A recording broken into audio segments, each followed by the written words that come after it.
Hi అండి, welcome to అమ్మా channel. మరి నేను ఈరోజు ఒక రెసిపీని అంటే ఒక చట్నీ తయారు చేసి మీకు చూపిస్తున్నాను. ముందుగా ఆయిల్ వేసుకుందాం.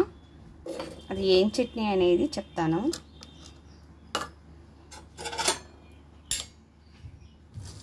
దొండకాయ చట్నీ. ముందుగా ఎండుమిర్చి వేసుకుంటున్నాను, కొన్ని పోపులు వేసుకుంటున్నాను. ఇది కొంచెం యాగనివ్వాలి.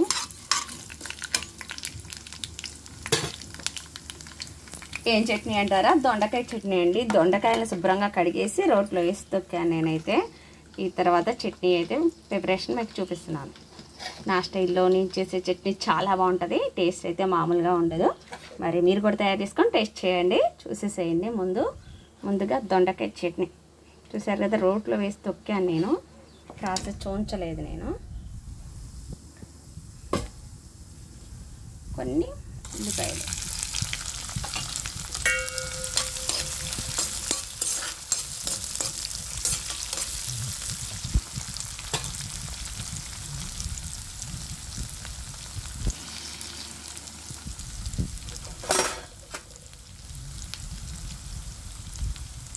కొద్దిగా కరివేపాకు,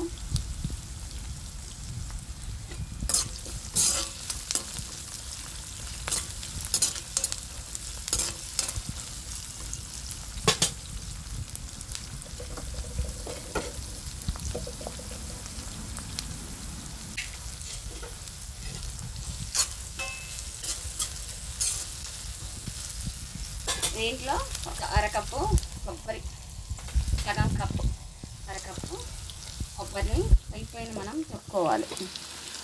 అంటే చూపైనా సరిపోతుంది. కొబ్బరి చిప్పలో నేను సగం తీసుకున్నాను.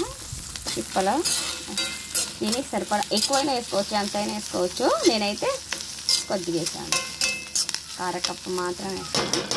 ఇంకా ఎంతైనా వేసుకోవచ్చు.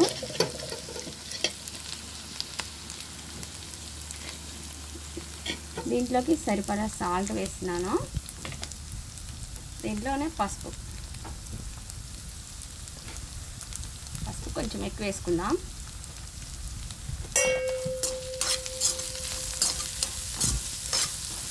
కొబ్బరి కొంచెం వేగాలంటే, కొబ్బరి పచ్చివాసన అనేది కొద్దిగా పోతే చాలు.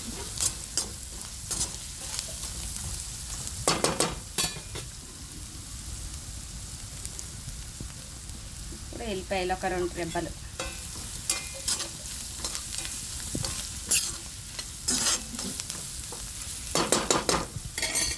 దీని తర్వాత తొక్కిన దొండకాయ మొత్తం వేసేద్దాం.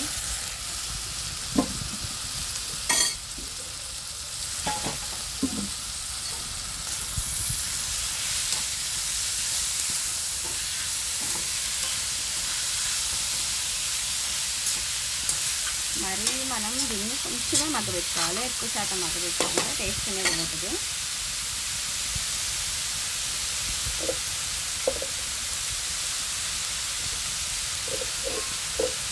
దీంట్లోకి కొద్దిగా కారం, 2 స్పూన్లు కారం వేస్తున్నాను నేనైతే.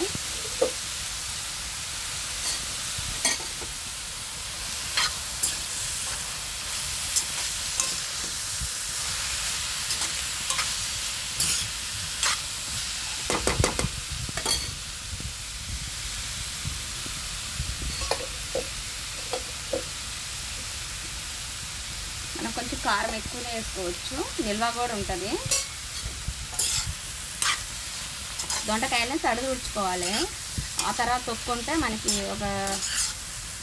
ఒక వారం పాటు మనం స్టోర్ చేసుకోవచ్చు.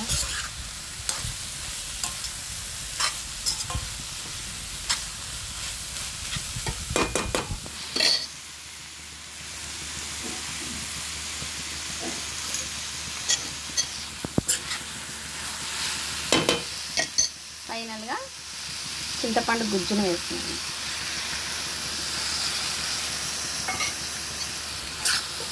దీంట్లోకి కొత్తిమీర వేసుకుంటే కొంచెం మగ్గిపోతుంది. కొత్తిమీర వేసుకోవచ్చు, అయితే నేను కొత్తిమీర వేయట్లేదు.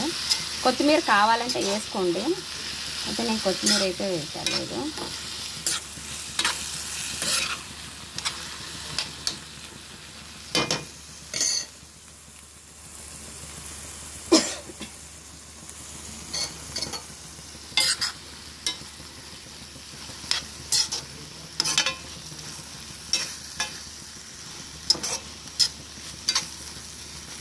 కొంచెం మగ్గబెట్టేసుకొని కొద్దిగా మగ్గనివ్వాలి. కొద్దిసేపు ఆ చింతపండు అనేది ఒక్కరో మగ్గిపోవాలా. ఆ తర్వాత స్టవ్ ఆపుకోవటమే. కొబ్బరి వేసాం కదా, టేస్ట్ అయితే మామూలుగా ఉండదు. మరి కొద్దిగా సాల్ట్ వేసుకుందాం.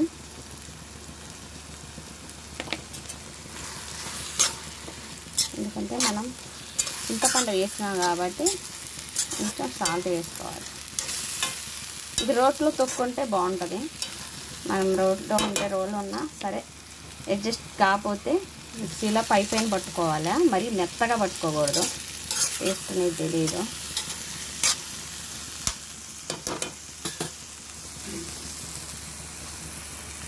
ఇప్పుడు మనం స్టవ్ ఆపుకుందాం.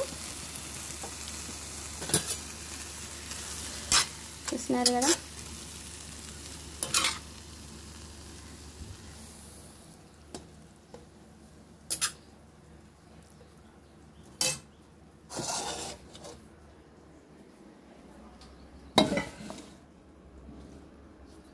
దొండకాయతో చట్నీ అయితే రెడీ అయిపోయింది.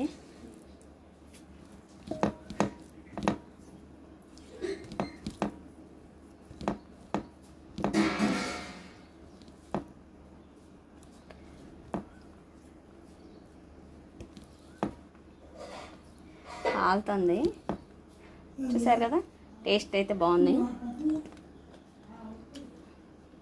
ఈ వీడియో నచ్చినట్టయితే ఒక లైక్ చేయండి. మన ఛానల్స్ని ముందుగా సబ్స్క్రైబ్ చేసుకోండి. మరో వీడియోలో మళ్ళీ కలుస్తాను.